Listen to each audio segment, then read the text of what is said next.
మనుషులతో కాదు, మనుషుల్లో నుంచి ఎవరు పని చేస్తారు అని అంటే ఎవరు చోటిస్తారో వాళ్ళలో సాతానుడు ఖచ్చితంగా పని చేస్తాడు. ఆ పని చేస్తే వారిలో నుంచి విశ్వాసులను సాతానుడు ఏం చేస్తాడని అంటే దాడి చేస్తూ ఉంటాడు.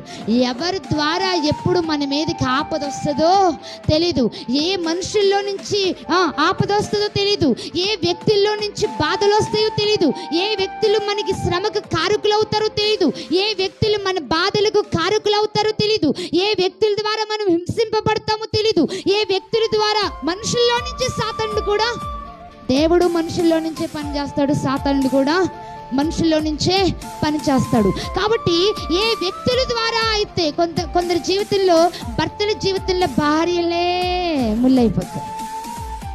చాలా మంది భర్తల జీవితంలో భార్యలే ఎలా ఉంటారు? ముళ్ళులుగా ఉంటారు. చాలా మంది భార్యల జీవితంలో భర్తలు ఎలా ఉంటారు తెలుసా?